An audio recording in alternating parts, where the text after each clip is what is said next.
It is 5 p.m. Welcome to the regular governing board meeting of the Fairfield Sassoon Unified School District on October 16th, 2025. May we have a roll call, please, Ms. Gray? President Patero. Here. Trustee Flynn. Here. Trustee Tilley. Here. Trustee Duarte. Here. Trustee Eusebio. Here. Trustee Hunley. Here. Trustee Wilson. Here. Thank you very much. May we have a motion to approve the agenda, please? So moved. Thank you, Dr. Tilley. May we have a second? A second. Thank you, Dr. Duarte. Is there any discussion? No discussion. Is anybody any opposed? No? All right. There you go. And, oh, may we have, no one's absent? What happened? Yes. All in favor? Aye. Aye. Any opposed? Aye. No opposed. There you go. The board will adjourn to closed session for discussion and possible action on matters of student discipline, negotiation, litigation, public employment, and public employee discipline, dismissal, or release. Are there any public speakers? There are no public speakers. We will adjourn to closed session. We have none.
Aloha ahi ahi, good evening and welcome to the Fairfield Sassoon Unified School District Governing Board meeting on this October 16th, 2025. And let's see, Ms. Gian McDougall, would you please kindly lead us in the Pledge of Allegiance?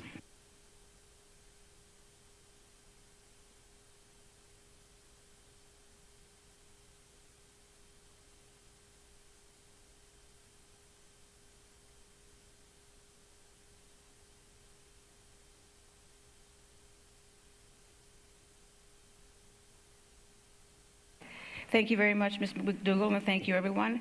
Madam Superintendent, if we may have a report from closed session, please. Yes, President Patero. Under the item Student Discipline, the board received information. Under the item Conference with Labor Negotiators, the board received information. Under Anticipated Litigation, the board gave direction, and there was no employee discipline, dismissal, or release. Under Appointments, I'm very excited that we have some folks here in the audience that are going to be new team members. By unanimous vote, our staff has affirmed the appointment of Davida Brookbank to the position of Behavior Intervention Specialist beginning November 3rd, 2025. Davida, are you here? Thank you. No, stay standing. We're going to embarrass you.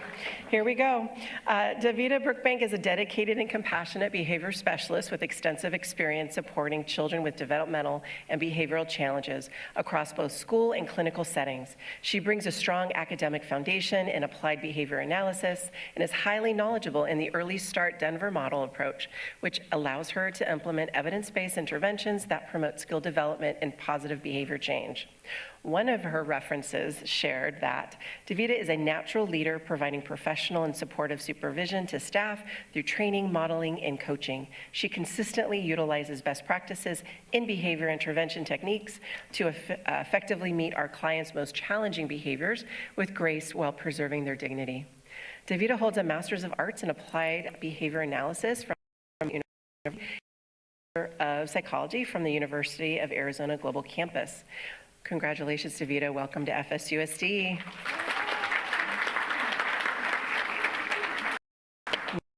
Unanimous appointment for the position of Behavior Intervention Specialist beginning November 3rd, 2025. Oh, Stan, there you go. There you go, Mary Jo. She is a dedicated and skilled clinical supervisor and registered behavior technician with over 5 years of expertise in behavioral support. She specializes in designing and implementing individualized behavior intervention plans, demonstrating a strong commitment to fostering inclusive environments through evidence-based strategies and continuous progress monitoring, and she's made an FSUSD. So let's just add that. One of her references states, Mary Jo brings a rare combination of professionalism, compassion, and proactive problem solving to her work. She communicates clearly and effectively with team members, families, and clients alike. Her ability to build rapport with clients and their families and team members has been instrumental in promoting meaningful behavioral change and supporting client success. Mary Jo holds a Bachelor of Arts in Psychology from California State University, Sacramento. She's committed to leveraging her clinical and supervisory experience to drive meaningful impact in the field of behavioral health. Congratulations.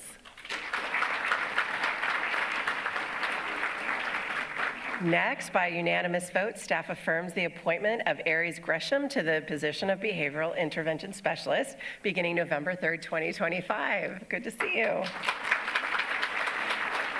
Aries is a dedicated and accomplished master's level professional in applied behavior analysis, bringing extensive experience across clinical, compliance, and administrative settings. Prior to her compliance work, Aries served as a behavioral specialist clinical leader, supervising a team of behavior technicians delivering ABA therapy. She was responsible for guiding the development of treatment targets, modeling techniques, conducting preference assessments to implement positive reinforcement, and providing direct in-home one-on-one behavioral treatment. One of her references states, she is a natural problem solver who approaches challenges with patience, professionalism, and a positive attitude. She elevates the performance of those around her. Aries has an MS in Applied Behavior Analysis from National University in San Diego, California. Welcome, Aries. We're glad you're here. Next up, by unanimous vote, the staff is affirming the appointment of Jacqueline Trimmer to the position of Behavior Intervention Specialist beginning November 3rd. Good to see you. Jacqueline is a highly dedicated and experienced internal candidate who brings 6 years of committed service within Fairfield-Sassoon Unified.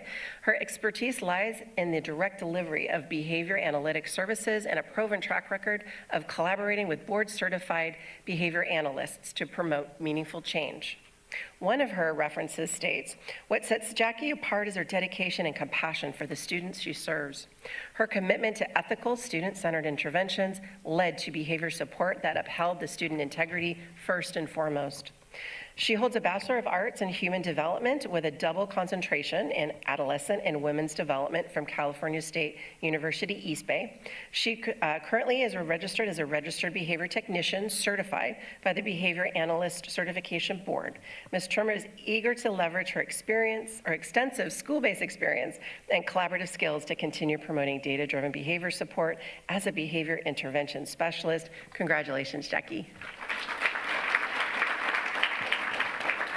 Next up, by unanimous vote, the staff affirms the appointment of Nicole Chin for the behavior intervention specialist beginning November 3rd. Good to see you. Nicole is a passionate and dedicated early childhood education behavior specialist with comprehensive experience in applied behavior analysis and creating inclusive learning environments. Her expertise lies in leveraging data-informed decision-making and trauma-responsive practices to support young learners and build capacity within multidisciplinary teams. One of her references states, "Nicole utilizes her strong understanding of early child development and her trauma-responsive lens when collaborating with teaching teams.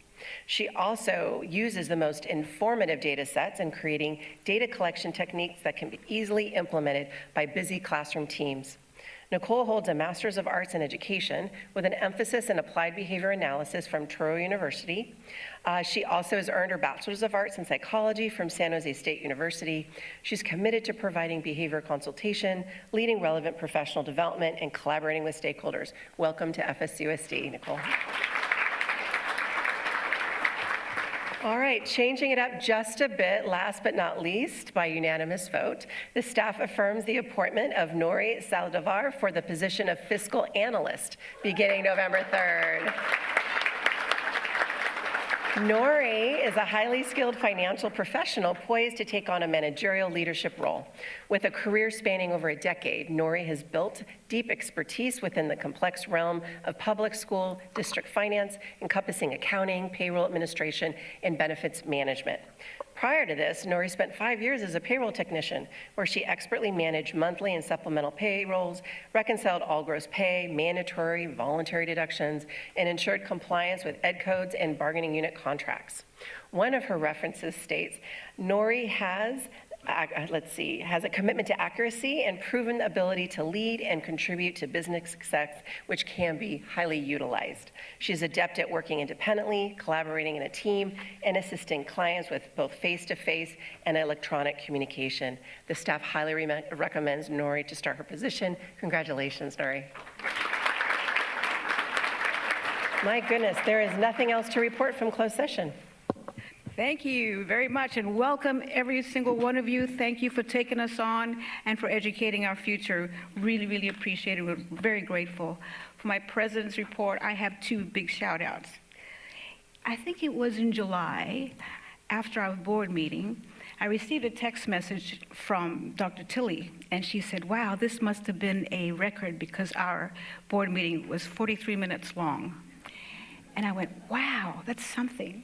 So I went back and I watched the board meeting, and I watched several other board meetings, and I noticed what I would attribute that to is presentations. In my line of work, I teach a course in public speaking. In public speaking, one that's very, very fundamentally important is visual aids. And when you show visual aids to an audience when you're giving a speech, I think I have a former student here. Visual aids are to clarify, visual aids are to describe, and visual aids are to illustrate. And what I've noticed with all of our board presentations, how wonderful the visual aids are.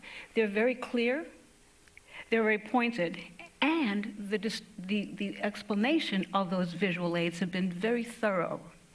In addition to that, what that has done has sparked robust conversations and discussions among all of us here on the board that when we get to action items, our questions have been responded to, and responded to effectively in that we don't necessarily need follow-up questions, because that's how thorough the staff has been, the superintendent's staff. So I want to give every single one of you a special shout out. Our board meetings would not be as efficient were it not for your thorough explanations, your thorough presentations, and what we're doing for our school district. My second shout out is there's a Native American saying that says, listen to the elders and follow the youth. In this scenario, there's this one principal whom I met on the street, met him during COVID, and he had a mask on. And this person just exuded kindness through his eyes. And that principal was Principal Steve Trotter of Green Valley Middle School. And this man, like I said, he had his mask on, but you see so much kindness in his eyes, and that kindness translates and resonates within the community, within the schools that he has been principal of. And it has translated to his students. And the youth in this scenario, he's the elder, the youth in this scenario is a young lady in Green Valley Middle School. She's in the sixth grade, and her name is Adelaide Brooke. And Adelaide Brooke started a kindness club at Green Valley Middle School. Listen to the elders, follow the youth, right? And one of their quotations, they have an Instagram page, GVMS Kindness Club, and one of their posts says, the earth is full of kind people. If you can't find one, be one. Isn't that wonderful? So with all of our new employees here who are going to be working with the youngest of us, look at what these young people do, right? There's a saying that suffer the children to come unto me, right? Children have so much vision. They have no frame of reference of whatever it is in the world. So they have so many wonderful ideas. And if this sixth grader, Adelaide Brooke, can start a kindness club, and we follow the youth, imagine what we can all do. So if we can find somebody who's kind, we can be one ourselves. So I'd like to thank the staff for your thorough reports, thank our board for our robust discussion, and thank you all for what we do for our students here at Fairfield Student Unified School District, that Mr. Trotter, the elder, we listen to, following Adelaide Brooke, the student, the future in promoting kindness in our community. So thank you very much, Madam Superintendent. You have the floor. Thank you, President Patero, trustees, staff, and community that joined us this evening.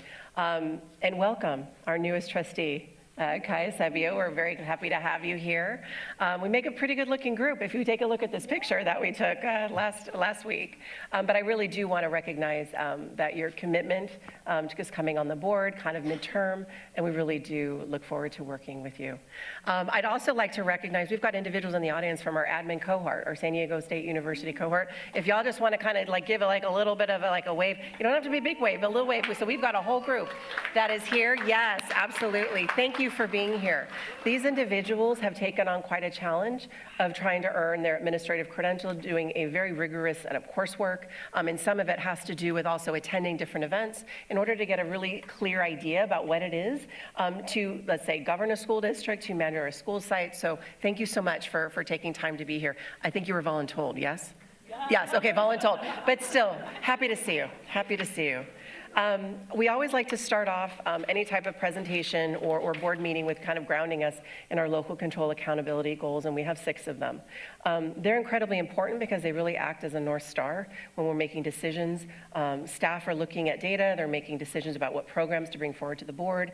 You are making decisions on what to approve, what not to approve. You make decisions about what policies we need to make sure that we have in order to support all of our learners.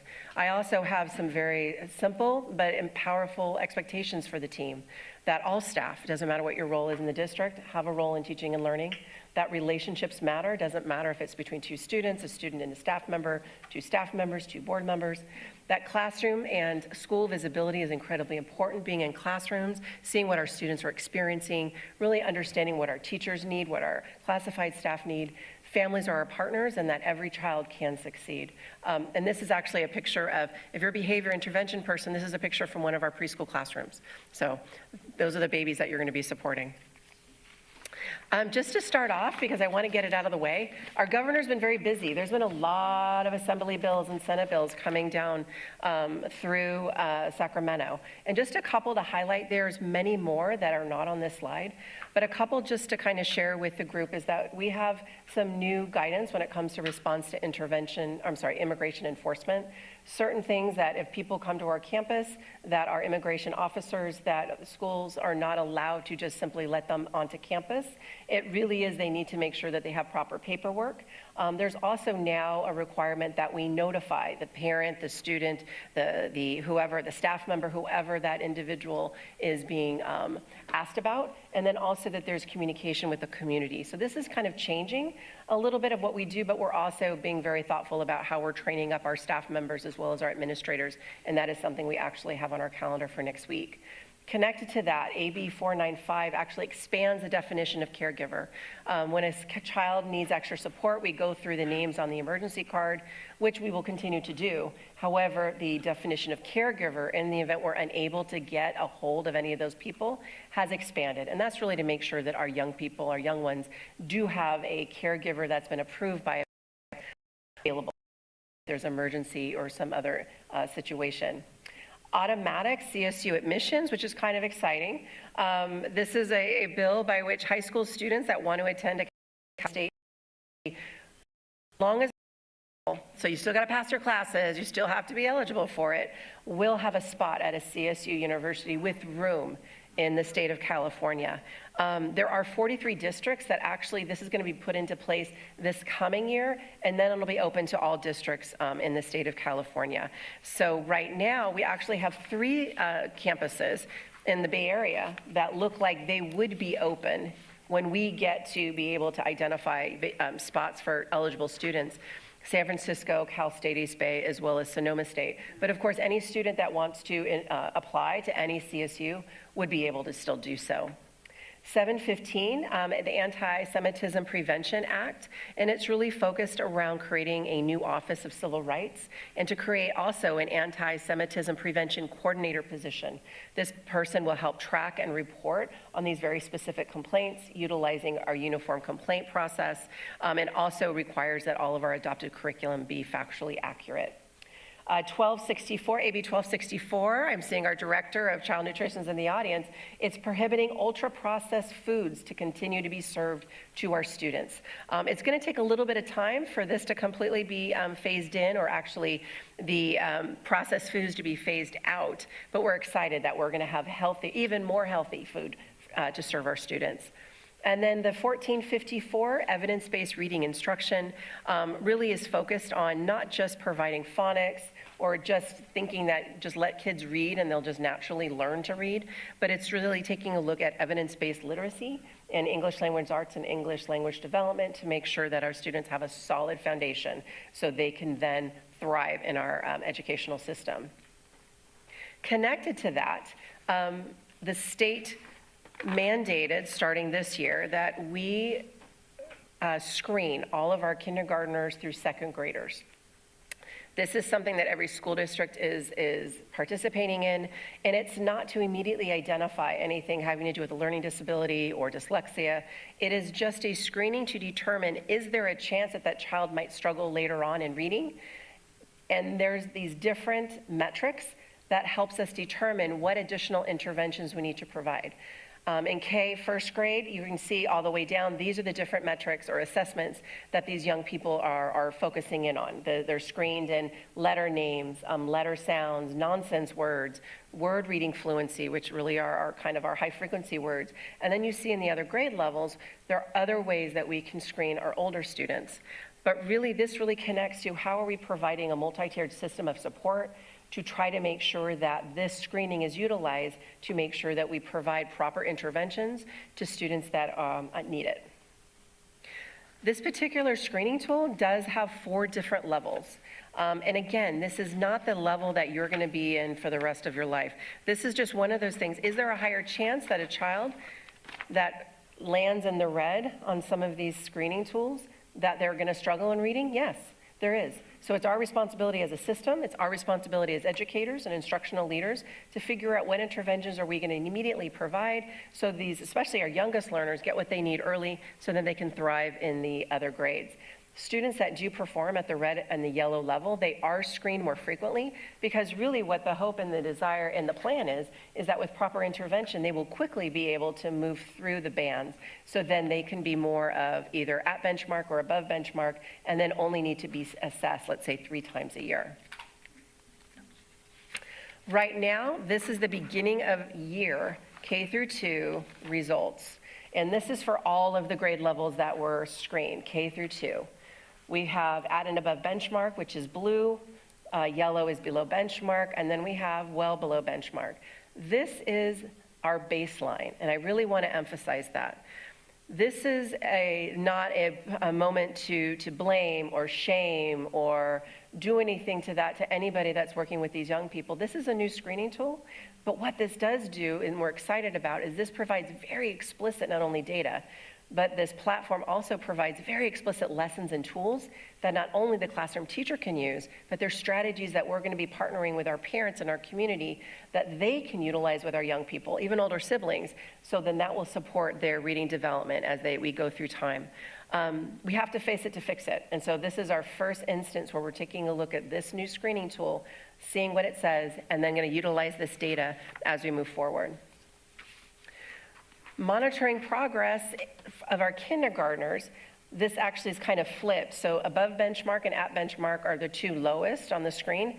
And then you can kind of see we've got well below as the red at the top. Our goal is to have 80% of our kindergartners at or above benchmark at the end of the year. It's an aggressive goal, but it's one that we are absolutely thriving to meet. This is going to take more than just, class or schools just doing it individually. Professionals are meeting together. Our principals actually met yesterday together to dig into what are they doing, how are they taking a look at those interventions, how are they working with their teachers, how are the teachers working in teams themselves during their PLC plus time or their TLC time to really talk about how do we support these youngest learners so we don't have this continued gap as they go through the grades. So again, this is baseline data we're utilizing as we put new interventions and focus into different areas moving forward. So some of our next steps, we are continuing with different types of professional development opportunities, really supported by elementary education in our curriculum and instruction and assessment department. Our elementary team, as well as folks from CIA, are doing literacy walks. They're walking through every single primary classroom at every single elementary school in our district in order to take a temperature check alongside the administrator. How are things going? How can we support our educators in the classroom? So that is something that is a continued activity in our district. Strengthening early literacy instruction and phonemic awareness in phonics in K through 1 through small group instruction. We know we need to gather some of these young ones together and really do some concerted or do some very targeted work with them. So that's something where we're taking a look at with the youngest learners. Enhancing fluency and comprehension, that's really something taking a look at the students that start to have some automaticity with their reading. Monitoring our progress and really supporting that PLC collaboration, the teacher-led collaboration at our school sites. That time is valuable. It's powerful to have experts take a look at each other's data and really learn from one another. If it's working for you and it's not working for me, doesn't matter that you might be a second-year teacher and I'm a 20-year. What do we need to do in order to make sure that our students succeed? We have professional development in a variety of different areas, and I just really want to highlight that we have constant professional development on our website. The Healing Centered Engagement, utilizing one of our books, The 4 Pivots, Reimagining Justice, Reimagining Ourselves. So yes, it's about the academics, but if you take a look at some of these topics that we have, they're also really supporting the whole child, social emotionally, responding to behaviors, nonviolence crisis intervention, restorative practices, all of these things that when things get hard or a child feels a bit dysregulated, we want to make sure our professionals are ready in order to address those needs. Many of you were at the Abigail Wilson Gym ribbon cutting, and thank you so much, Morel Rivera, the entire Abigail Wilson team. We had elected officials, we had staff members that were there. It was a great, great event, and it's been a long time coming to have Finally, all of our middle schools actually have gyms. Next up is Anna Kyle, and Anna Kyle is going to have their ribbon cutting on November 19th. So that'll be exciting to talk about their new office space as well as their kindergarten complex. National Night Out, I know many of you were involved with it. Thank you to our principals, our school leaders, department leaders that were all over the district, engaging with our community and our churches and our families, as well as city officials. There was a lot of different events all over our community. October 7th was a very, very busy day as folks were out and about. In that bottom right-hand corner is actually the Rod, a jazz band. A couple current students as well as a couple graduates that came in order to play for the evening. Community engagement, we've been, again, super busy. Inspired Dreams start now. 1,600, I believe, 8th graders ended up over at the Kroc Center, where they had an opportunity to hear from business, as well as industry, as well as companies and different departments, even from our district, to try to imagine what their career might look like. What is an area of interest? We also were able to host some 8th graders from Travis. I think they're a little bit jealous over there that they were, they wanted to kind of see what we were up to. But we had a lot of partners support this, and we will be recognizing them at a future meeting. Medic Ambulance, Solano County Office of Ed, North Bay, Dutch Brothers. So we will bring those forward in order to recognize them more formally at an updated or at a different meeting. Want to highlight Crystal Middle School and the Suisun City Beautification Advisory Committee working together. They have created a 6-panel mosaic that will be installed at the intersection of Pintail and Walters. And these students on that campus, every single one of those students, helped cut, hammer, design 6,000 tiles to make sure that these 6 panels will be able to go up. And so that is an event tomorrow. And so we're really looking forward to seeing that installed. Lastly, very busy. We've got a lot of things going on. We have School Administrator Week this week, so thank you to our classified and certificated administrators. Adaptive PE at K.I. Jones is tomorrow. The Crystal Middle School tile wall dedication. Our trimester ends, so parents, if your kids are not telling you, I don't know what my grades are, they're lying. So the elementary trimester ends. Don't let them tease you. October 30th for elementary, progress reports for our secondary is on the 31st. School Psychologist Week is coming up in the beginning of November. We have a holiday on November 11th, and then also a mid-year graduation for those scholars that ended up graduating at the very, very end of summer or possibly during one of our programs mid-year. And also we just letting everybody know we have parent cafes all over our district at many schools where parents can come together and parents and caregivers come together to meet, share their experiences, their worries, their joys, and they really help families feel less isolated. So I certainly wanted to highlight that, and I believe that information is going to be put on our website so folks can take a look at that. And so thank you so much for the time. It's a really busy time here in FSUSD, and I appreciate the opportunity to share. Wow. All kinds of things to be happy and fun about. That brings us to item 4, recognitions. Dr. Tilley and Ms. Polk, you have the floor.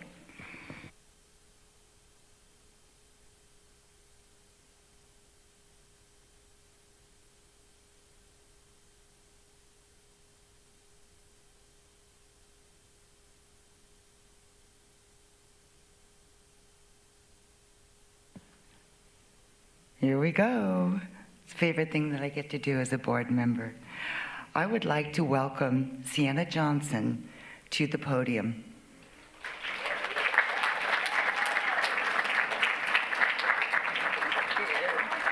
Sienna, your name is on it. The picture. See, look at, there's your picture. Look at how beautiful you are there. Okay, let's talk about Sienna. Sienna Johnson, an 8th grader from Oak Brook Academy of the Arts, has been selected as one of the district's Students of the Month for October 2025. Sienna is an exemplary student at Oak Brook Academy. She excels in all areas, but her favorite subject is history. Sienna is a regular on the principal's honor roll. She is also a student athlete and strong member of Oak Brook's volleyball team. She was recently elected treasurer on Oak Brook's Student Leader Executive Board. Sienna was also chosen as a student ambassador. Oak Brook ambassadors are committed to kindness, respect, and inclusion, and spend their free time at school greeting families and making sure everyone feels welcome. Sienna is a student leader and role model. Outside of school, Sienna enjoys crafting. Did you see that mosaic? Isn't that cool? Playing games with her brother. Hi, bro. And watching movies. We congratulate you, Sienna, for being honored tonight as one of the district's students of October. You have the floor.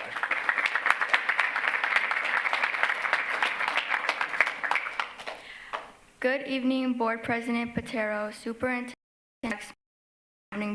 Board meeting, Ms. Sienna, and at Oak Brook Academy of the Arts. I am extremely excited and honored to be chosen as the District Student of the Month. Thank you for having me here today. Oak Brook is a special place because all students feel like they belong and they teach their students to value kindness and respect. My whole life, I have been struggling to push myself out of my comfort zone. I knew I could do more, but I couldn't manage to get out. Oak Brook teachers and my family helped me by encouraging me and helping me through the way. I love it because now I feel more confident and free. As Eleanor Roosevelt said, the future belongs to those who believe in the beauty of their dreams. Oak Brook staff, teachers, and my family helped me realize that. Thank you. Beautiful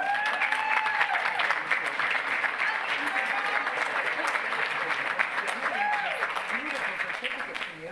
Can we invite you to come over for a photo? Sure. Oh, I'm sorry, go ahead. Another photo?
I know.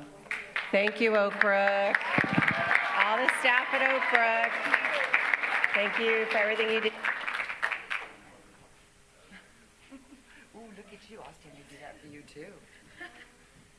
Okay, thank you.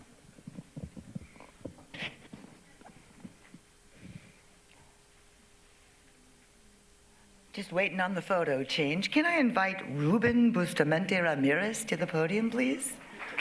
Come on over, Ruben. Hi. Come on up. And let me go ahead and first present you with this medal showing our appreciation. Your name's on the back. Okay. Ruben Bustamante Ramirez, a fifth grader from Dover Elementary School, has been selected as one of the district's Students of the Month for October 2025. Ruben is a dedicated student at Dover. He is an enthusiastic learner who especially loves math and PE. Yeah. Ruben lives with his mom, two brothers, and his mom's boyfriend. Ruben wants to study hard in school and to have a good career for the future. He is inspired by his brother Emmanuel for graduating from high school and planning to go to the Air Force, and we thank him for his service. Sidebar. Ruben loves his family, especially his mom, because she does a lot for the family. Ruben enjoys playing soccer and is on a soccer team. At school, he enjoys talking with friends at recess.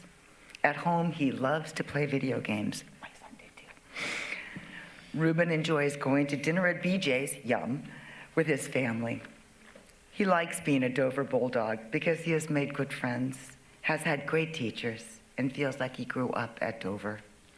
We congratulate you, Ruben, for being honored tonight as one of the district's Students of the Month for October.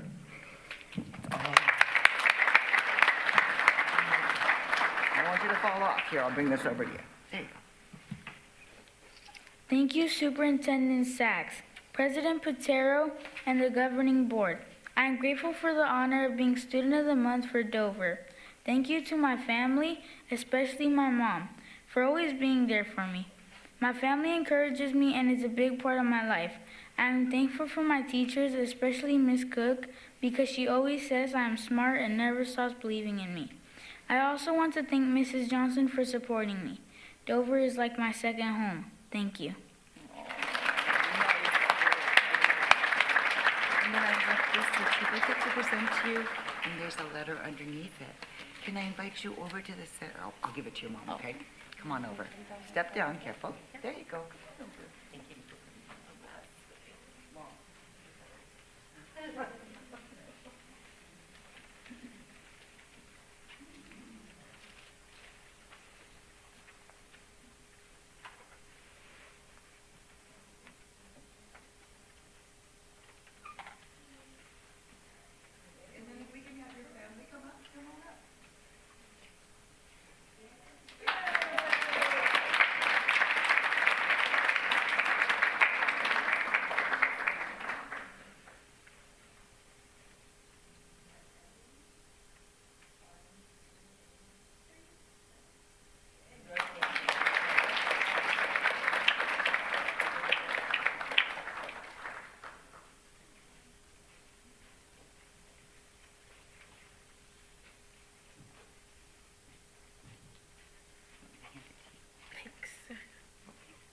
Okay.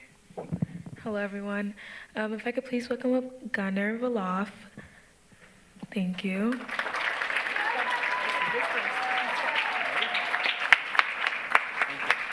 Okay. Gunnar goes to Sassoon Valley. Gunnar Voloff is an 8th grader from Sassoon Valley K-8 school and has been selected as one of the district's Student of the Month for October 2025. Gunnar has been a proud Sassoon Valley Dragon since kindergarten and continues to exemplify what it means to be a dragon every single day. His character, kindness, and dedication to both academics and community service make him an exceptional leader and student on campus. We are so lucky to have Gunnar as a part of our school family. Outside of school, Gunnar is actively involved in Scouts, where he currently holds the rank of 2nd class in Fairfield Troop 8853. He has been a Scout for 8 years and is committed to the values of leadership, service, and teamwork. Gunnar has also played baseball for 8 years, demonstrating perseverance, sportsmanship, and a strong sense of camaraderie both on and off the field. We congratulate you, Gunnar, for being honored tonight as one of the district's Student of the Month for October. Thank you. You want to go take a picture? We're going to go that way. Oh, that's right. Thank you. Good evening, Superintendent Sachs, Board President Patero, members of the board, and guests. It's an honor to be here tonight to receive this award. I've had a very rewarding experience being at Sassoon Valley. Over the 9 years of being a student, each year I've had wonderful teachers who have helped guide and teach me academically and have been mentors of high standard. I would like to say a special thank you to one very important teacher that has been with me constantly for 8 years of my school journey, Ms. DeSena. Ms. DeSena has been a part of my daily school life, patiently helping me to reach my academic goals, persevere through challenges, and teaching me the importance of learning independence. I will forever be grateful for having her support and passion for teaching. I would also like to thank my parents and family for teaching me good morals and values, such as being kind, respectful, and what it means to be a good person. I am very grateful to have such a strong, supportive family. I will cherish this award. Thank you again and have a nice evening.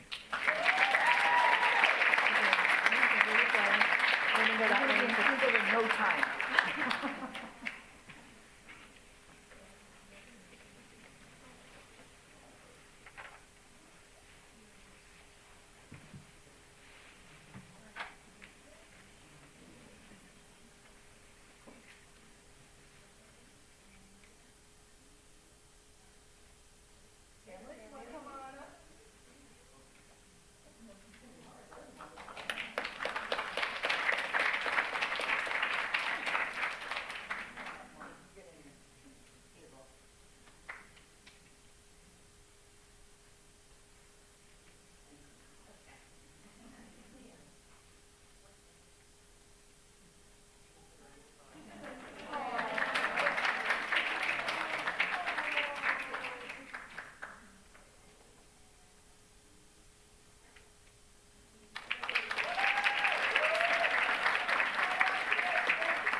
Sassoon Valley, thank you so much for everything you do. Thank you. And Dover as well. I missed Dover. Where are you? I missed you the last go around. Sorry, Dover. That's my bad. Go Bulldogs. Okay. Thank you. If I can please welcome up Eli Phillips. Eli goes to Sullivan Language Immersion Academy.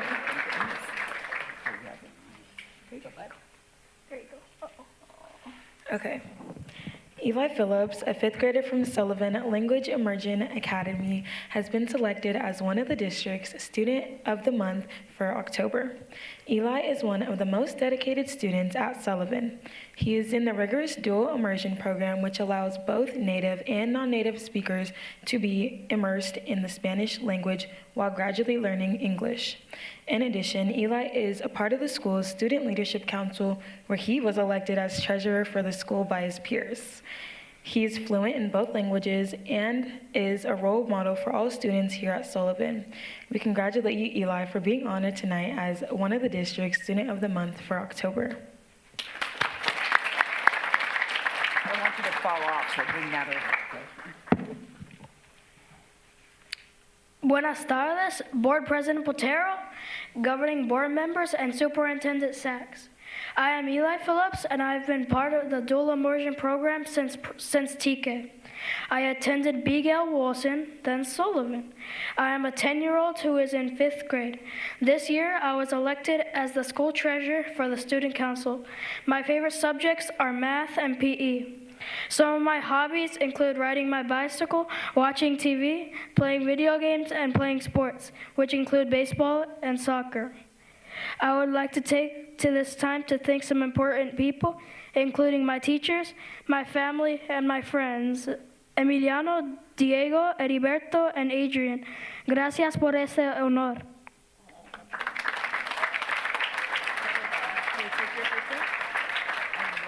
Thank your friends, Eli. Come on over for some photos, okay? We're going to go over here now in a minute.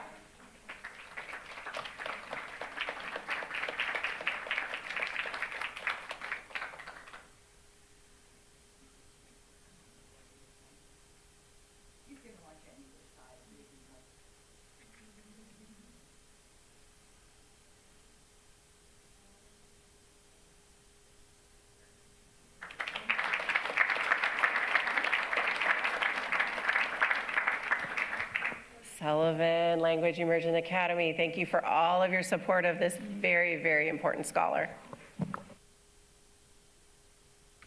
Congratulations to all of our honorees, and what great writers you all are. Item B, our next recognition. Dr. Parr, would you join me at the podium inside, please?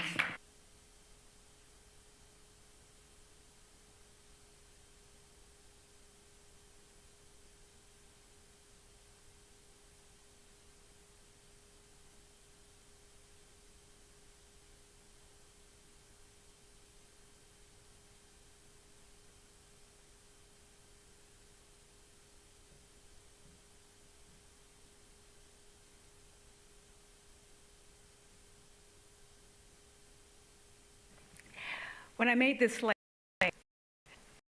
to my husband, and he said, "That's very elegant." And I said, "What's the best word, the most appropriate word?" Because that is exactly how I would describe Dr. Nikki Parr. Last year, I believe it was in June of last year, met her at a function, and she looked at me and she said, "I'm Dr. Nikki Parr, and I'm running for school board." And I said, "It was a pleasure to meet you."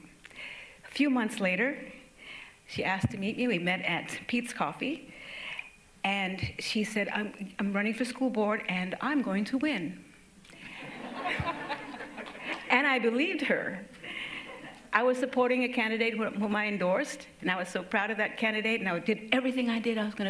I walked for this candidate, and I did everything I could to get this candidate elected. When I met with Dr. Parr, she had done her research. She knew about my background. She knew I was from the islands. She knew everything about my career, what I did here, all of that research. And then she told me about her background and what she did for a living, because I had not met her before. As I'm listening to her, I'm like, I'm mad at you. And she goes, well, why? I said, because you should be a superintendent. You know, you're one of 7 on the, you'll be one of 7 on the board. You could be a superintendent. She says, well, I'd like to be on the school board and learn as much as I could. And I said, my gosh, this is what it takes to be a superintendent. Right? She built community. She grew up here. And the reason why she said she was going to win is because she grew up in Fairfield Sassoon Unified School District. Her mom was a teacher in Fairfield Sassoon Unified School District. She went to H. Glen Elementary School, Fairfield High School. She was made here at FSUSD. And now she's a superintendent of Solano County Office of Education.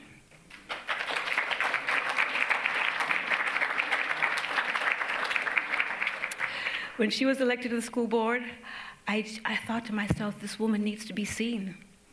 And so we ensured that she was going to be on every committee that we could get her on, so people can see her fabulousness and how brilliant she is and how charming she is and how competent and how confident she is. And just the experience that she had, that she has cultivated throughout these years to become the superintendent she is now. When she was elected to the school board, we were fractured. It's a fact. You can go back to all of our school board meetings and see we're quite fractured.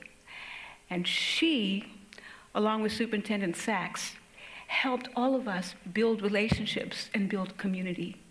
I know Mr. Wilson's going to miss sitting next to her. I had not seen Mr. Wilson smile so much as when she was on the board, right?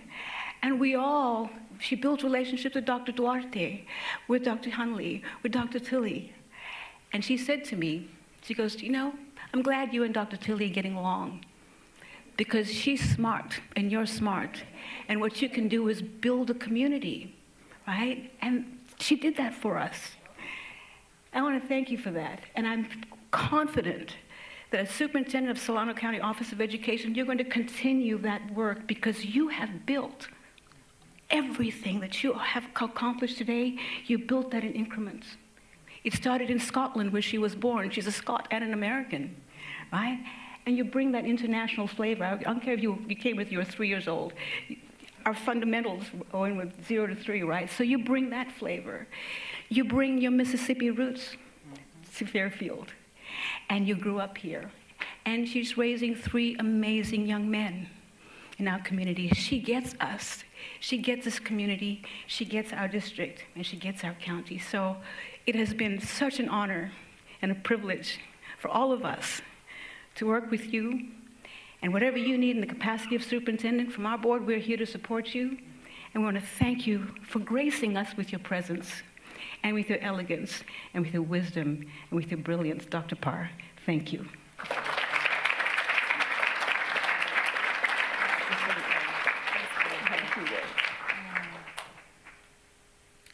Well, I didn't have words prepared, but that's okay. The words will come to me. This is my 26th year in education, 26 years. And I have spent the last 12 years at the Solano County Office of Education, and I am happy to be leading that organization. I just want you all to know, and this board, I appreciate the time that we spent together.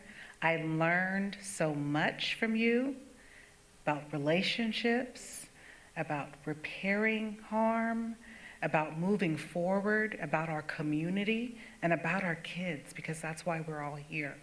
And then Jennifer Sachs, Superintendent Sachs.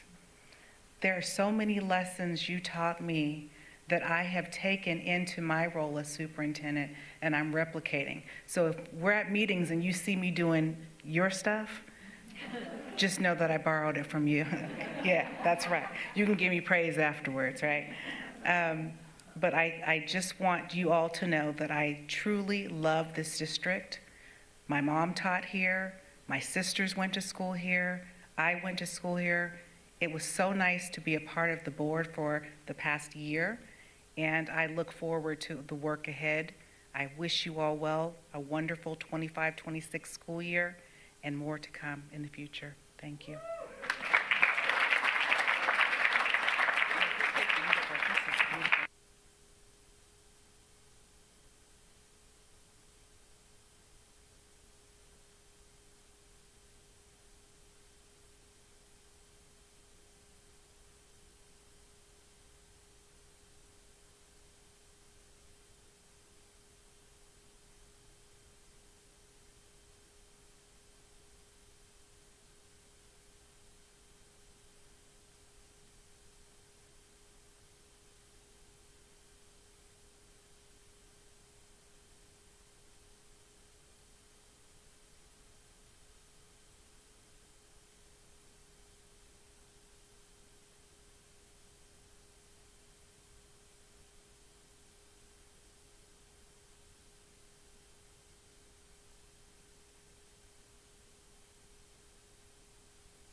Item C on our agenda, 4C, is recognition of National School Psychology Week.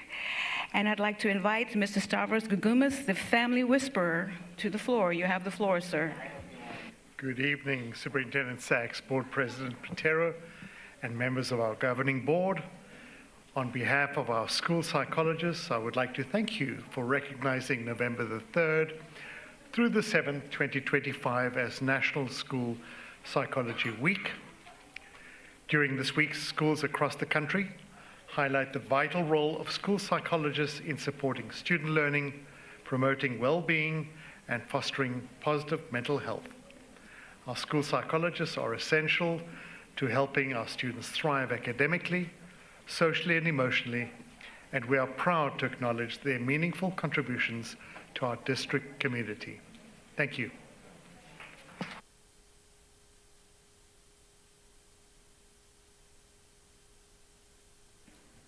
Is that all the recognitions? Oh, okay. Thank you very much. I think BJ's is open until 9 o'clock. So everybody, those of you who have been recognized, congratulations. Have dinner. See you in the next board meeting. Yes. Okay. Moving on. Item 5, public comment. This is an opportunity for members of the public to address the board in speeches not to exceed 3 minutes. And if you have not yet completed this green sheet of paper, please do so and submit that to Ms. Summers and Ms. Gray on their end. All comments will be taken into consideration by the board, superintendent, and their staff. Madam Clerk, do we have any public speakers? We do. We have 5 speakers this evening, and our first speaker is Jayan McDougall.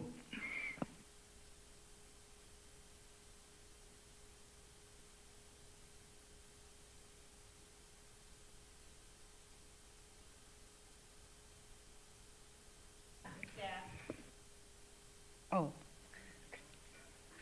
Okay. I know you all were expecting Beyonce, but that's okay. So good evening to my favorite board on the planet. I just want to tell you how grateful I am for all of you. I'm just so grateful to have Kai aboard. I just feel like I have 6 boys, and I just feel like I'm so proud of you. There are actually 2 things that I want to speak about. And one is that this month is Domestic Violence Awareness Month. And 1 out of 3 children live in a household where there's domestic violence. 1 out of 2 female children have been molested, victims of violence. And I want us as a community, not just as teachers, but also as a holistic community, to support these children, to recognize the signs, to be open and to be a voice for these children. Because I myself was a victim of sexual assault when I grew up. And I grew up in a upper middle class household. And it wasn't my parents who did it, but it was a family member. But I wasn't heard. And I want each and every one of you to listen and to hear our children when they come to you and they tell you, and not just children are victims of domestic violence, but our colleagues, our teachers, our peers, and our parents. So let's be a collective. Remember, it takes a village not only to raise a child, but to love each other. And so I also just want to thank not only the board, but I also want to thank our superintendent, who is just like one of the best human beings on the planet. And let's be very supportive. And also, there have been a lot of things that have been happening on the federal level. And I just almost dropped down in tears when I heard about some of the cuts that were happening in special education.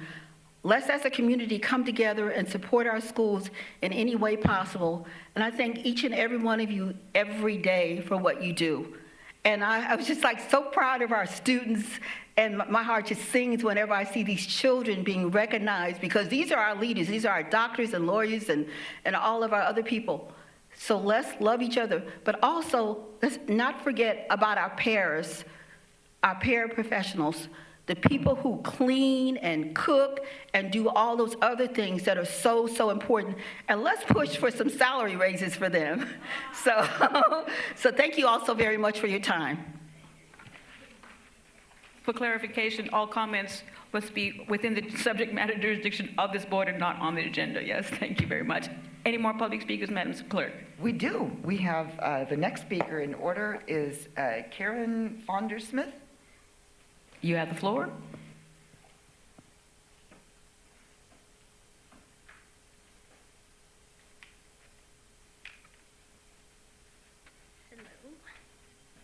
I'm a little nervous, so forgive me if my voice shakes. So coincidentally, it's also, not coincidentally, but it's also Bullying Prevention Month, and I am going to be submitting a complaint to the school board.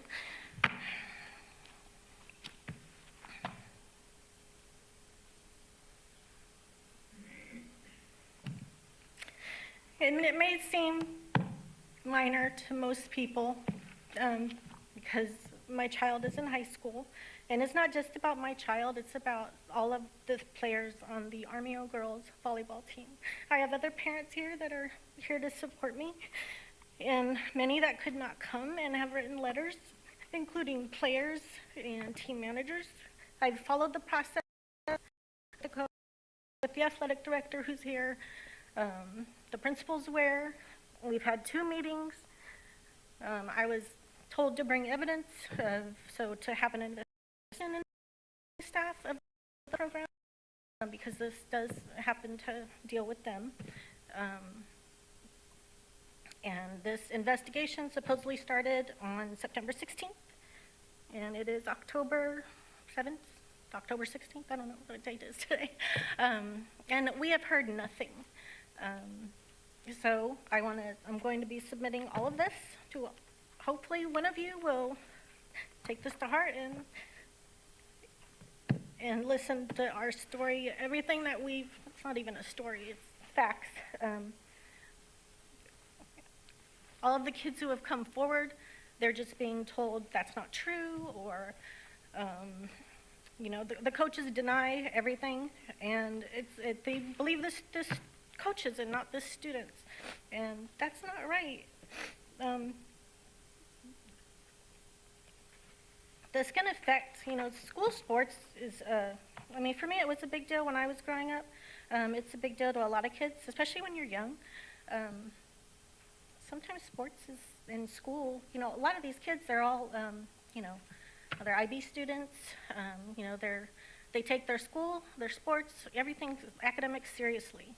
And all they want is, to play and participate and have a good time. And I can tell you that this season has been traumatic for a lot of them. The gym is more of a toxic environment than it is a happy environment like it used to be. It can be hostile at times when they're being attacked by their coaches. Mainly, my daughter has been the brunt of it. You have coaches that do not know the sport. They don't know how to coach. Their skill level is lacking. I do believe that it should be added to the... I'm so sorry.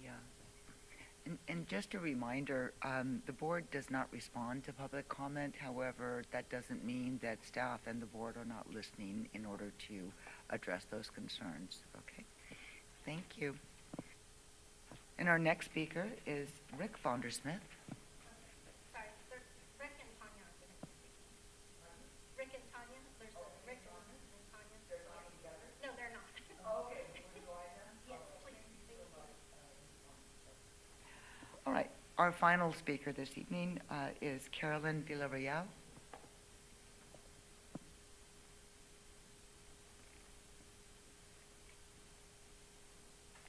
Do I hit the button to start? Oh, okay. Hi, my name is Carolyn Villarreal. I'm with a group called End 68 Hours of Hunger. We are a 501c3 nonprofit organization. The problem is childhood food insecurity is a big problem in Solano County. It occurs when children receive insufficient food on a regular basis, in many cases missing meals entirely. After a while, these children experience fear of hunger that affects their behavior as much as physical hunger affects their body. What we do is some of the students we serve arrive at school Monday focused and ready to learn. So what we do is our solution is we provide a bag of food on Friday for the weekend for food insecure elementary school children. It bridges the gap between school meals on Friday and school meals on Monday. Our organization is a local chapter of a national organization. We're the only one in California. We are a 100% volunteer organization. 95% of our funds go to buying food for needy children. We have 2 separate packing spaces. In Vacaville, the Presbyterian Church, and at the Salvation Army Kroc Center in Suisun City. We provide and distribute 400 bags of food weekly to schools in Fairfield, Vacaville, and Dixon. And the last year, we provided over 12,000 bags of food to school children during the 2024-2025 school year. Our income comes from generous donations from different organizations. What we're looking for is possibly financial support from the school board to feed these kids, because we continually, especially with the cuts in the federal government, we have schools that are asking us for more food to provide. And this afternoon, we packed 225 bags for schools in Fairfield. We service Tolinas, Sheldon, Cleo Gordon, K.I. Jones, and Anna Kyle, I think, the 3 resource centers, because they continually, last couple months have been upping their requests for more food. So we ask that you consider looking into this organization. And I did send this information to Board President Anna Patera. I can send it to the rest of the board if you need. Thank you.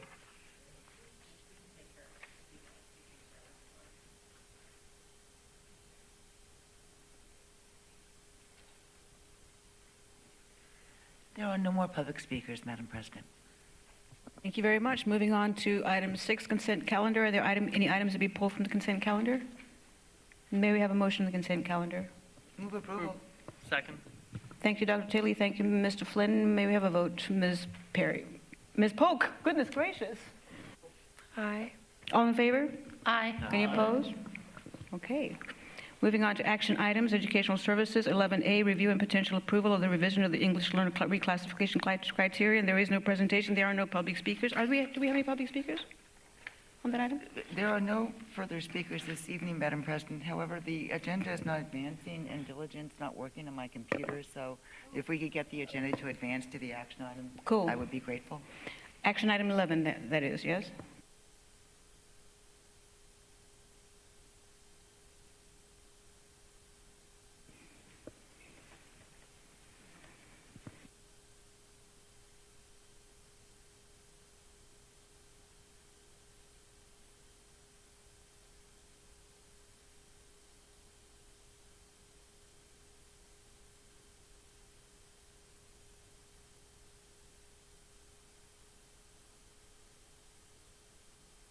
At 11? Yes. Cool. Oh, thanks for the check. There you go. So there are no public speakers, there is no presentation. May we have a motion, please? Oh, I'm going to move approval. Thank you, Dr. Tilly. Thank you, Mr. Flynn. Any discussion? No discussion. May we have a vote, Ms. Polk? Aye. All in favor? Aye. Any opposed? No. Good. That motion passes. Action item 13, human resources, 13A, review and potential approval of the revised classified substitute salary schedule. There's no presentation. There are no public speakers. May we have a motion, please? Move approval? Thank you, Mr. Flynn. Thank you, Dr. Hunley. Any discussion? No discussion. May we have a vote, please, Ms. Polk? Aye. All in favor? Aye. Any opposed? Cool. Action item 14, Superintendent Administrative Governing Board. Item 14A, approval of the resolution number 34, 2526, resolution to excuse board member Alonso Duarte's attendance at the September 18, 2025 regular board meeting. May we have there is no public speakers. May we have a motion, please? Move approval? Thank you, Mr. Flynn. Thank you, Dr. Tilly. Yeah. May we have a vote, please? Ms. Polk? Aye. All in favor? Aye. Any abstentions? I abstain. Thank you.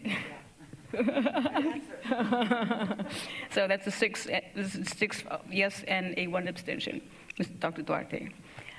Item 14B, review and potential approval of the extended contract for Ms. Nicole Anderson and Associates for the 25-26 school year. There's no presentation. May we have a motion, please? I move to approve the extension. Thank you, Dr. Duarte. May we have a second? I'll second. Second. Did you want a second? Mrs. Sebio will second that. Well, we'll have some discussion. Okay, discussion. By the way, Ms. Nicole Anderson, who was our moderator for the retreat, is here. Based on our discussion, if we'd like her to answer any questions, she's more than happy to answer any questions, but let's start with Dr. Tilly. Hi. So I do not support approving this contract. The board had originally scheduled a year ago their board retreat. Traditionally, it was a one-day, 8-hour affair, and it was a surprise that we had a 2-year contract. Also surprising was the scope of that contract.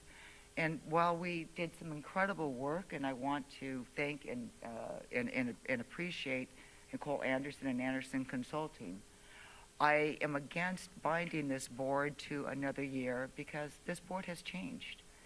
Our new board member will be playing catch-up from a full day of things that the board member wasn't present at, and Dr. Parr, and that it's all good reasons, but it's not there. Also, I want the flexibility to be able to select, well, number one, I feel that if Dr. Anderson wishes to submit, along with other presenters, for the board's 26-27 retreat, there's nothing that would prohibit that. But to pre-select in advance without a topic before the board goes to CSBA and does its annual training at CSBA, before the board approves the board governance calendar, and before the board does its first self-study, is, I think, premature and prejudicial to the work of the board.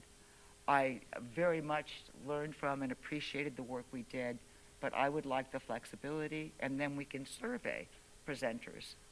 I'm also very biased in favor of a one-day, 8-hour, and I am biased in favor of an off-site. When you split it between 2 days, although I got to tell you guys, the Fairfield High School cooking unit gave us one of the best dinners I've ever had in my life. Sorry, we weren't keeping them as slaves, but I'm just saying, it was amazing. And the experience of being together with our colleagues was amazing. So I'm not dissatisfied, but I want that flexibility. I want us to be able to come together as a board, identify where we want to work in the next year, and then have our choice of presenters. And certainly Nicole Anderson and Anderson Consulting may be one of those, but to commit us to that is not something I favor at this time. Yeah, in a discussion, Mr. Wilson, Dr. Duarte, Mr. Flynn, did you have your hand up? Mr. Wilson first, and then Dr. Duarte. Thank you. I mirror the thoughts of Board Member Tilley. We've changed. We've gotten the purposes that we originally agreed for, help with the handbook, we've gotten past. I don't see that we have a focus now. We can do generic team building stuff for 4 hours or 8 hours. That's always fun, but without a focus, I don't necessarily see the value, so I'm not planning on supporting the motion. Thank you. Dr. Duarte? Well, the time that we spent in the two days, I thought it was very valuable to us in many ways. And while, yes, it went a little sidetracked, I think what they bring to the table and they can bring to this board is very valuable. So that's the reason why I moved the motion. And I know, yes, there may not be a specific focus right now because what it was before was the handbook. That can still be defined before the next meeting with them. I think they are a good contractor to be able to provide us the training that we need. So, thank you. Mr. Flynn? Thank you, and it was a tough decision, and I really appreciate Dr. Anderson's work in public education, but after reflection, I agree with Board Member Tilley's approach. I think that it's important that we kind of take a step back, all including Dr. Anderson, and make a decision. I also want to clarify, I am not against professional development or retreat. I think we definitely need a retreat, especially and the experience that he brings to the dais. I also strongly agree with what Board Member Tilley said, that we should do a one-day, 8-hour off-site retreat. I think that is best for team building. I think that's best for making sure that we're able to work cohesively. And all that this is doing is just giving us options. So I agree with Board Member Tilley's approach, and I'm looking forward to a retreat where we can look at all providers. So, thank you. Dr. Hunley? Yeah, I do concur with the previous speakers in that I want to make sure we don't appear prejudicial in our selections and that we are open and transparent in our process of selecting our retreat coordinators. And again, I believe the previous coordinators should be included, but we should also be transparent in who we are hearing from. Thank you. Ms. Polk or Mr. Eusebio, do either of you have any comments that you'd like to add? Okay, so listening to each and every one of you, by the way, this is a two-plank plan. If we decided to go with Nicole Anderson and company, then we'll direct the superintendent and staff as to dates and where our goals are going to be in the future. It seems here that the contention seems to be on time. We want one day, 8 hours. We had a 2-year contract. We don't seem to be dissatisfied with the content. We find that 2 days would be valuable, and moreover, the purpose is changing. We need focus. When I first got on the board, this was a few years ago, in 2020 during COVID, we did have a retreat that was an all-day retreat. It was at El Fiorillo. The moderator for that retreat was from CSBA. At the end of that retreat, 2 board members decided that they didn't like the way that retreat was handled. And I got this from the person the moderator herself. Unfortunately, she died of COVID, so she's not here to defend herself.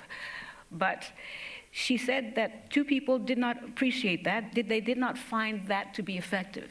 That was off-site, that was 8 hours. A couple of years later, I believe Mr. Flynn was on the board, we had a Friday all-day retreat. It was ugly. It was completely broken. And I would say that our students who are benefiting from the multi-tiered systems of support would have had better conflict management skills than we did at that meeting. That's a shout out to you, Dr. Sheila McCabe. So that was so fractured. It was not even fractured, it was broken. There was a lot of yelling. There was a lot of hostility on that board. And so the people who were on that board at the time were Mr. Wilson, Dr. Tilley, Mr. Flynn, and I. And we all can attest to that, how broken that was. There's a lot of crying, there's a lot of anger. The end of that meeting was that one of our board members said, I felt bullied. Adult bullying is a real thing, y'all. And that's how we ended that. And that was with a different moderator. Those 2 different moderators. And so we decided that we were going to have, when the new board, after the November elections, we had a new board. And we have Dr. Duarte, Dr. Parr, and Dr. Hunley, who joined that board. So you didn't see the ugliness and all that. So Nicole Anderson and associates were brought in to conduct this new contract, 2-year contract.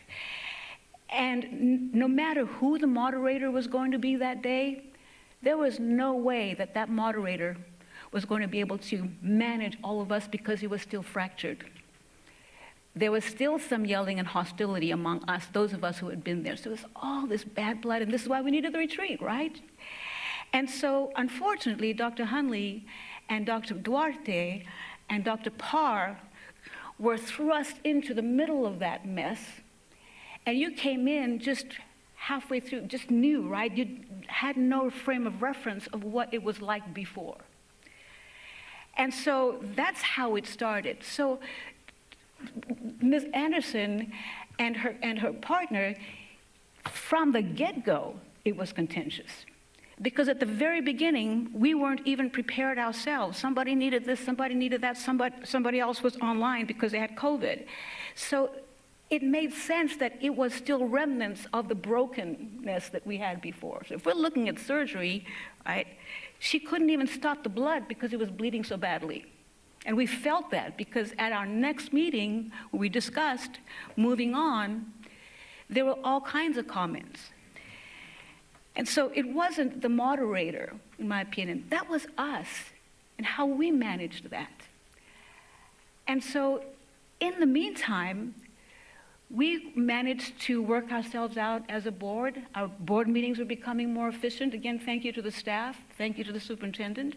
And when we had our second retreat, it felt like a cast, right? We were starting to heal a little bit. Still inside that cast, bones are starting to mend a little bit.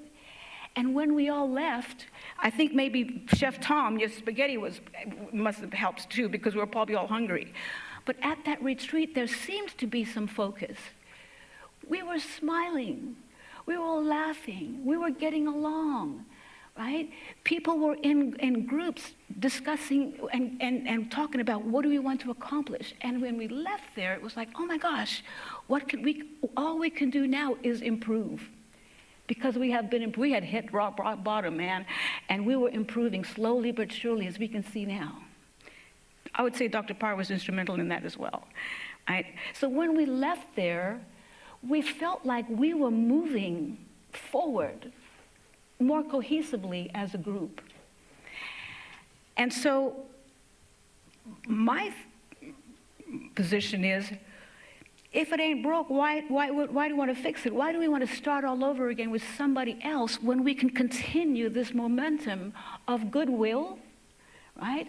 We're so fortunate that, Mr. Eusebio, you're lucky you're here now when we're all slowly but surely starting to get along with one another and starting to slowly but surely become a cohesive board. If we break that up and start all over again, we're going to start from the beginning, right? But if we have this continuation, look at it as a form of rebuilding, right? And rejuvenation, rehabilitation, if you will. So I think the continuity of that will be helpful because now Ms. Anderson and Associates has worked with us twice. She's seen to try to stop the bleeding, couldn't help that, but we started to get along. She managed to do that, and then when we got to the second retreat, there we were, working toward a positive outcome. So if you look at our focus, we still had our goals, right? And we can continue with those goals.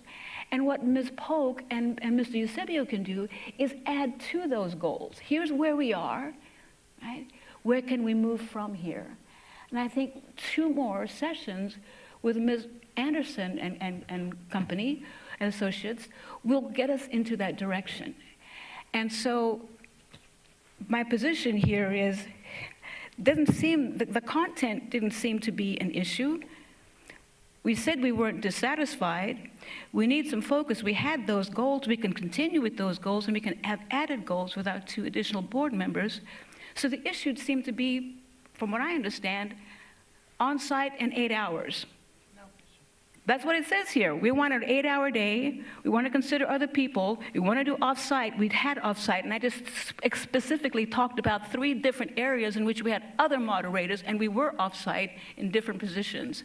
And so that is my position that I'd like to propose, and I'm along with Dr. Duarte. It was valuable, and we can move forward with Ms. Anderson and Associates and with her partner. So that's my position. Do anybody else have any comments? We can have 1 more comment each, and then we're going to move on. Yes, Mr. Eusebio. Well, hello, everyone. Yes, thank you to the rest of the board for making a comment and allowing for me to ponder on this. I'm leaning towards no, and I will tell you why. In wanting to get to know the rest of the board, and of course, my vote does not reflect in any negative opinion of my board members. I would like for us as a board to, in a training context, to all agree on what our retreat is. And my concern is in going into this, if we are already disagreeing about what the content will be and the presenter, I don't feel comfortable voting for that. That's my comment. Anybody else? Dr. Hunley. Yes, I would concur with Trustee Eusebio, but also one of my concerns is having come onto the board and only had experience with Anderson Associates and what their cost profile was of, I believe, $18,000. Is that standard for training, or is there an option? And looking at others might allow us to realize that. Thank you. So the number that you are sharing is for the 2 years, and so it's a bit of a comparable amount to bring somebody in order to be a facilitator. Of course, it depends on whether or not the time that the individual is spending. So that's what I have. So let's have a vote. All in favor of extending the contract of Nicole Anderson and Associates? Maybe say aye. Aye. Aye. All opposed? Nay. Nay. So that motion fails. The direction then, Madam Superintendent, would be to get more, let's see, applications, I suppose? So what I understand is that there appears to be a desire by the board to explore a retreat, possibly after CSBA, possibly after the organizational meeting, so we know about our officers and those types of things. I'm seeing nods. We're not voting on anything today or identifying anything further. And also possibly in this time to collect information based on our board goals, where would we want to go with that retreat time? What would make sense? And of course, depending on who is chosen, we would be working collaboratively. And I think that setting the agenda together, president, vice president, that would be appropriate to determine where we want to focus our time and energy. Okay. And what I'm also hearing is that possibility of having a couple different facilitators and opening it up to see what they may be wanting to provide with regards to a retreat. But I think it kind of goes back to, as a board, what are you hoping to get out of the retreat? And then we can kind of work with the individuals that is brought forward to see how they would like to approach the time. I'm seeing nods. Can this be done in a survey from? We can create a survey in order to kind of clarify it, and it'll just come to me, and so there's no conflict happening, and the Brown Act will not be an issue. Okay. Dr. Tilley? I just wanted to say, and Anderson and Associates, Nicole Anderson can be one of those providers. This is not saying that she is rejected. I really like the idea of, and in fact, it's kind of built in. We have a governance calendar, and we have an obligation to do a board self-evaluation each year. So I think that rather than having to do a new survey, that we follow our governance calendar, we have our self-evaluation, and based on that self-evaluation, we then can identify, well, where do we need to work? And then that work that's identified through that established process will then inform, hey, well, who out there does this stuff, and how can we do it? So it seems to flow, and it doesn't mean to exclude. It is for flexibility and for to expand our universe in terms of what's available to suit. You know, there's a saying that every time you have a board, you have a, and I think that's really true. So I'm really grateful for the opportunity to develop together again as a team, whether or not it's with this provider after to be. We're going to including Nicole Anderson and Associates. Okay, all right, just for clarification, that's going to be part of it, and then we're going to talk about dates and then what our goals are going to be. Done. So that item's over. Right on. Thank you very much. Thank you all for your input. Moving on to informational items, educational services, 15A, FSUSD Comprehensive Safe School Plan Update. Dr. McCabe, you have the floor. Good evening, Superintendent Sachs, Board President Patero. Tonight I'm presenting an information item on the FSUSD Comprehensive Safe School Plans. The California Education Code requires that every school site creates a comprehensive safe school plan, which has to be approved by their community and by the school district by March 1st of every year. A couple of years ago, we shifted that plan so that the schools are developing them in the fall, which gives the school the opportunity, one, to be reviewing the plan in the fall, as well as to identify the areas they want to work on to allow the campus to be even more safe than they currently are. You can see on the screen the list of requirements from the California Department of Education and our California Education Code that must be followed in the completion of these plans.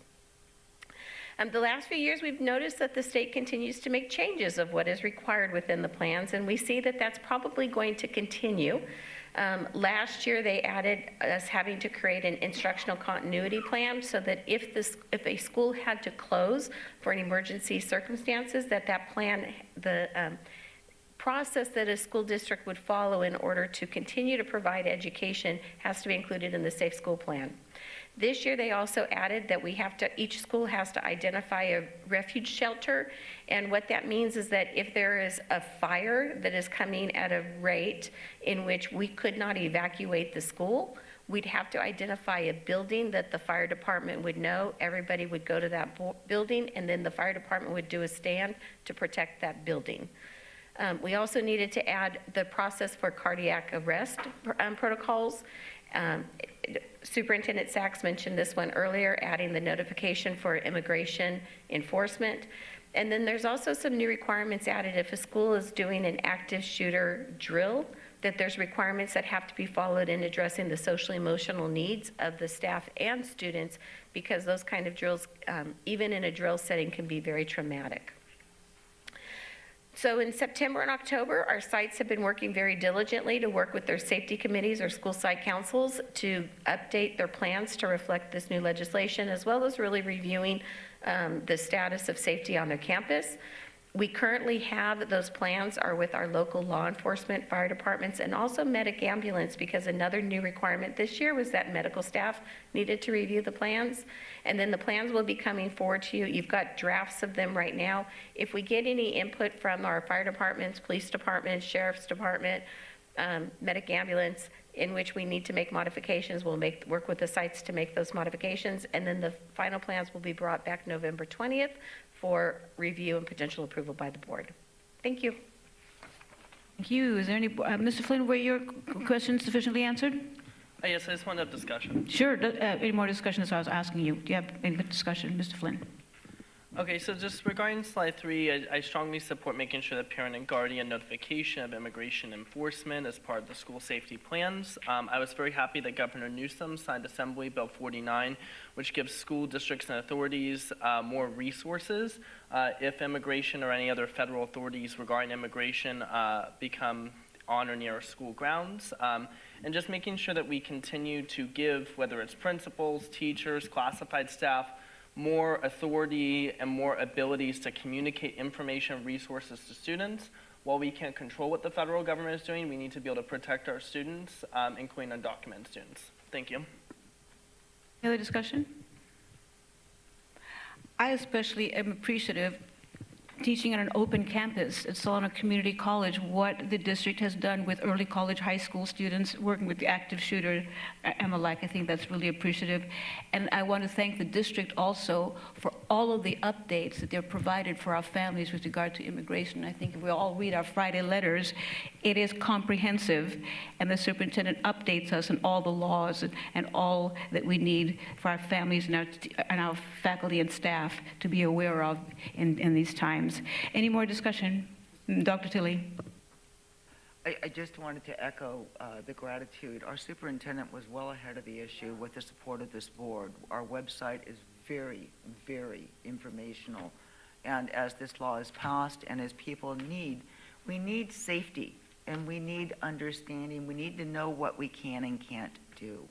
And so I just want to commend both this board and our superintendent for making our website a fount of information to increase safety so that our kids can come to school and not be scared and help each other.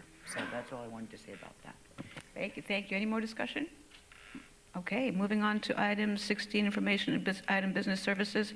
16A, enrollment update for the 25-26 school year. There's no presentation. There are no public speakers. Is there any discussion? Madam Superintendent, did you want to One thing I'd just like to add is, one might ask, what does 1.4%, what does that mean to our overall budget?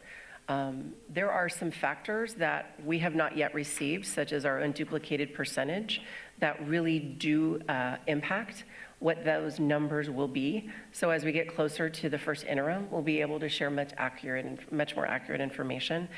But based on earlier presentations, 1% decrease in ADA is generally around $2 million. So 1.4% decrease could be 2.8 or so, but that's not for sure because of some of the data points that we need in order to really be able to run our formulas in the way they need to be run. So more to come at the first interim, and we'll be able to share about where we are with this reduction. Is there any more discussion, Dr. Tilley? Well, that was one of my questions, and I think the staff answered it as best we can. We know declining enrollment is happening, and we know that there's going to be effects as a result of that. But I'm really grateful that you have your fingers on that pulse, because it's going to definitely affect what, we can do a lot, but we can't do everything. So it's going to be important as we plug it in, as we get more information in terms of what's on offer for everything. So thank you. Any more discussion? Moving on, item 17A, disclosure of initial proposal for the Fairfield Sassoon Unified School District Teachers Association to Fairfield Sassoon Unified School District's exercising provisions of the collective bargaining agreement to Sunshine for the 25-26 school year. There's no presentation. There are no public speakers. Any discussion? Congratulations on sunshining. 17B, disclosure and initial proposal for the Fairfield Student Unified School District, FSUSD, to Fairfield Student Unified Unified Teachers Association exercising provisions for the collective bargaining agreement, Sunshine 25-26 school year. There are no presentations. There's no presentation. There are no public speakers. Is there discussion? Again, congratulations on sunshining. Item 19A, written report, quarterly report on Williams Uniform Complaints 25-26 academic year. There's no presentation. There are no public speakers in their discussion. Cool. 19B, 25-26 Annual Child Nutrition Report. Mr. Dan Mitchell, you have the floor. Are there any public speakers, by the way? No public speakers, yeah? There's no further public speakers received. Mr. Dan Mitchell, Director of Child Nutrition, you have the floor, sir. President Patero and Superintendent Sachs, thank you very much for the privilege of being able to give our annual report for a department that I love, child nutrition. If I can get my slides to roll, there we go. We're going to continue to operate under our community eligibility provision, which allows us to provide meals to all the students without meal applications, and so all the students will be able to receive meals at no cost. We participate in a number of programs, both lunch and breakfast, as well as the after-school program, and then, of course, our seamless summer feeding program, where we partner with our community members, different churches, apartment complexes and stuff to do meals during the summer. The program costs, like I said, each family doesn't have to pay for their children. They get one lunch and one breakfast at no cost each day. If they want to buy second meals, which there are a number of kids that do purchase second meals, it's $4 for a breakfast and $6 for a lunch. Some of the things that we try to continually do through our outreach is we're constantly posting things on our Instagram post. One of my favorite things to do is tastings with the kids, whether it's at the elementary level or at, we had a huge tasting event at PSA last year, and I love getting the input from the students, especially the very honest ones that may give you an answer you didn't want to hear, but at least you know where they're coming from. The other thing we like to do is reach out to different companies in the community. You can see on the slide there, we've got a relationship we developed a couple years ago with Buckhorn Grill in providing tri-tip, and we're doing that at our secondary schools. We also have a great relationship with a local pizza company called Tasty Pizza that makes our pizzas fresh every day, and we bake them in-house. And I'll talk about them a little bit later on as well. Some of the feedback that we've gotten from parents, one of the things that they talked about a couple years ago was wanting to get rid of straws. And I really thought that there was going to be a lot of pushback from the kids on not getting the straws for their milk and stuff. We eliminated the straws and eliminating the waste going to our landfills. And remarkably enough, our children are very resilient and change without too much of a problem at all. This old guy thought there was going to be pushback, and there really wasn't. We're continuing to work along getting cleaner labels on a lot of our food and increasing the number of organic fruits and vegetables into our program. And last year, we instituted the weekly specials at our secondary schools, and it ended up being extremely popular. Meals served, we served a little over 800,000 breakfasts last year, 2.3 million lunches. After school program, we did another 222,000. Summer meals, we did a little over 21,000. So we had a total, almost 3.5 million meals that we were able to provide in the various programs last year. And one of the things that I'll point out with some legislation that's coming down from Sacramento, none of our meals were non-compliant, or did we source from vendors that were not compliant.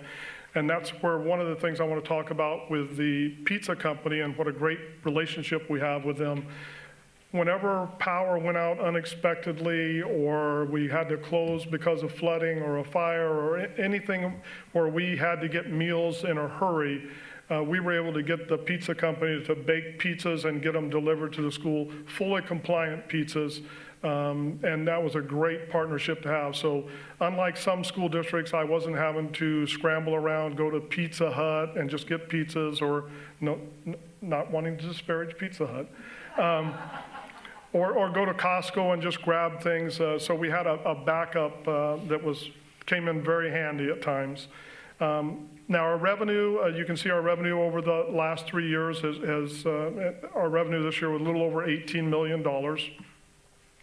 Our net cash resources are balanced at the end of the school year, which is important to us because we want to maintain a balance where in case there is a problem with the budget, we've got at least 6 months in reserve to be able to pay our expenses so that the general fund doesn't have to contribute to us. You can see our balance is a little bit over 15 million currently. Out of that, we were able to do $4.5 million in capital improvement projects, and working with our great facilities department, we were able to add 6 schools with walk-in refrigerators. We were able to replace 2 walk-in refrigerators at other schools, and we were able to fully remodel. One of the other things that we did in that was we started a central warehouse that's specifically for child nutrition. One of the things that we're to do of the walk-in refrigerators and then of course the addition here of the central warehouse is we want to build our storage capacity so it enables us to have more flexibility with our menu so we can redesign our menu to have more items that require more ingredients. And by that I mean more scratch cooking, and if you have very limited storage capacity, it's real difficult to have all the items necessary to do that. And so the other thing with the central warehouse, it enables us to get product directly from manufacturers, which reduces our costs and enables us to pour that money back into the program with more expensive menu items and fresher ingredients, and like I said, the organic fruits and vegetables. The other thing it does is it helps be a barrier for supply chain issues where we've always had trouble with our vendors. When products would come in, we'd have to change our menu at the last minute, which upsets parents, it upsets students, and believe me, it upsets our staff as well. So this gives us a little bit of a buffer so that we're not so dependent on those trucks coming in each particular day. Future capital investments, we're getting closer. We've got most of our kitchens remodeled up to this point. We've got 3 more on the horizon, PSA, Cleo Gordon, and Sullivan. That will give us the last ones that need refrigeration, walk-in refrigerators added to. And we want to get 1 more refrigerated truck so that we have a backup in case one of our trucks goes down. And that's it. Thank you very much. Thank you, sir. Any discussion? Dr. Tilley? I just want to say that I had the pleasure of being at David Weir last week to present to our administrators their proclamations for Week of the Administrator, and a transformer had blown. And our principal was so cool as a cucumber. She goes, "Yeah, I've ordered pizzas." So what you were saying about tasty pizza and knowing they'll come through in a pinch, the power did come back very quickly, but it was very sweet to be able to see the ease of that decision making. And looking at those breakfasts, I so wanted that blueberry and yogurt thing. And oh my gosh, and the jalapenos and the salsa, it just looks phenomenal. So thanks. Thank you, Ms. Polk.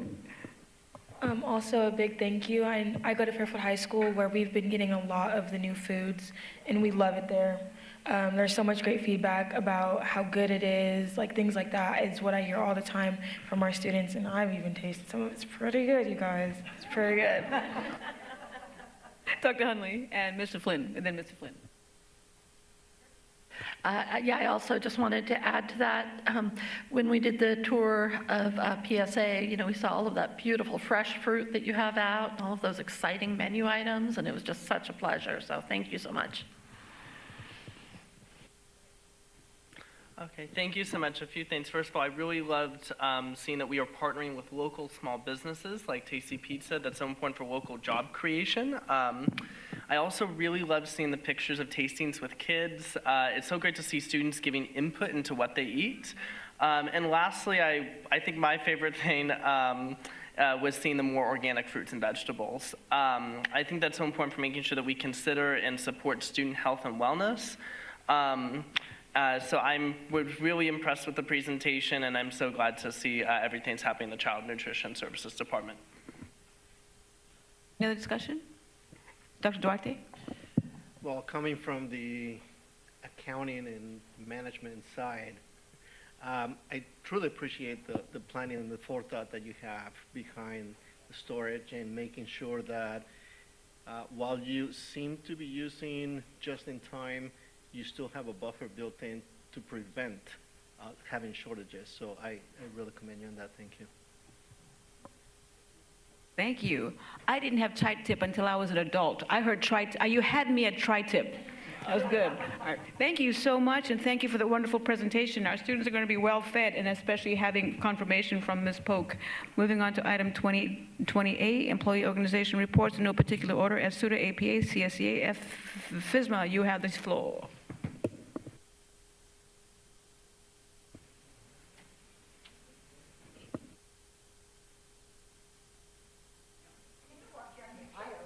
You get your choice. You can have that or here.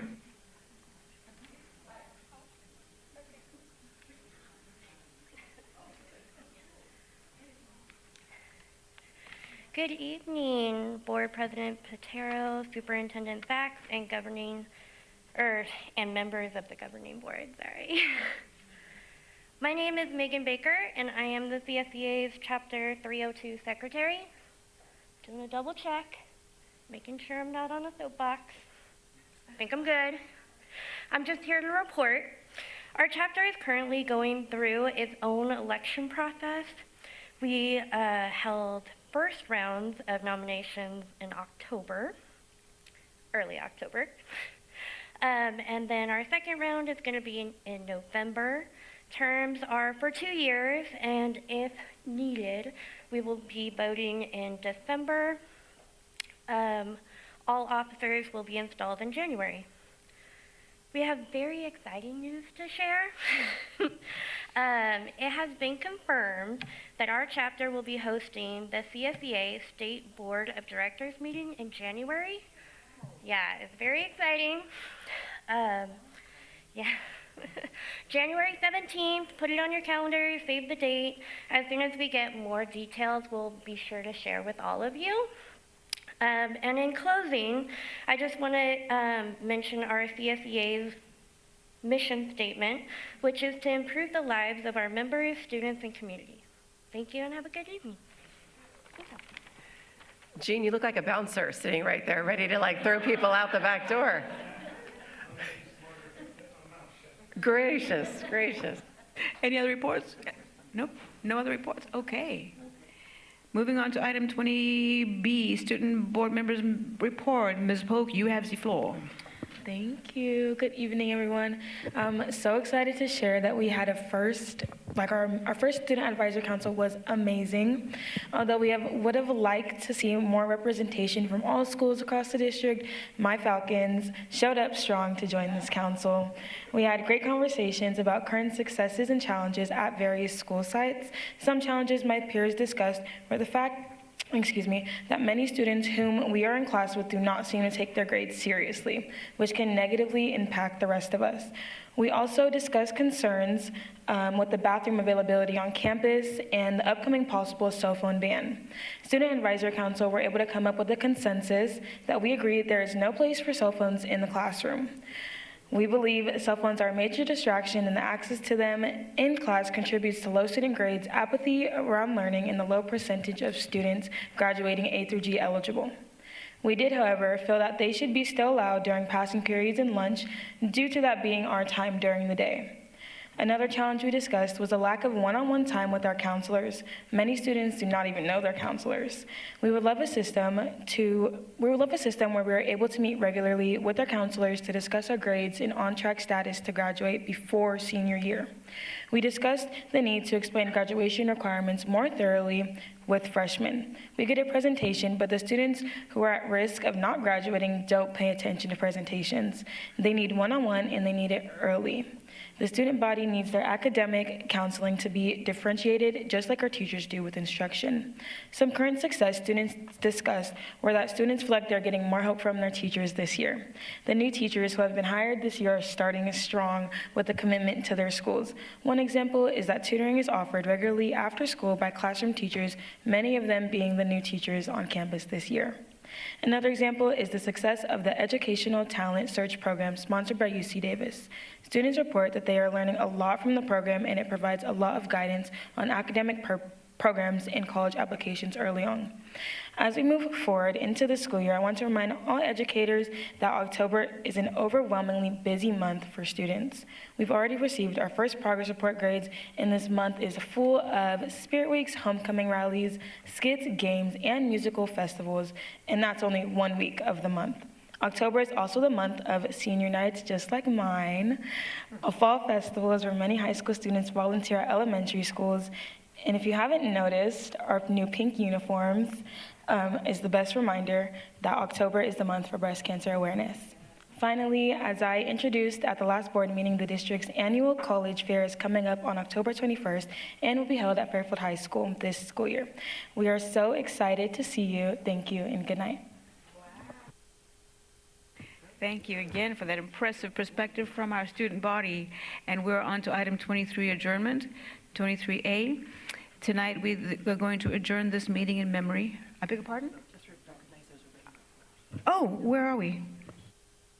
22? There are no written reports. 22, subcommittee report? Oh, the minutes from the governance committee? Is there any discussion on that one? Do we need? Nope. Are we moving on? Any discussion from the governance committee report? Well, I just want to say, you have no idea how helpful it is as a board member to receive those minutes, because then if there's a question regarding the items that are on the consent calendar, it's really easy to get it, and I know how much work it is. I mean, there was like 20 board policies there, so I want to thank both the committee chair as well as staff for doing such an excellent job of getting those minutes out. Thanks. Thank you. Any other discussion? Cool. Now we're on adjournment, right? 23A. We're going to adjourn this meeting in memory and honor of Catherine Kinsella, who was a retired FSUSD psychologist, and L. Madalena, who was a retired FSUSD educator. May they rest in peace, and may their memories be a blessing. Thank you all for a good evening, and meeting is adjourned.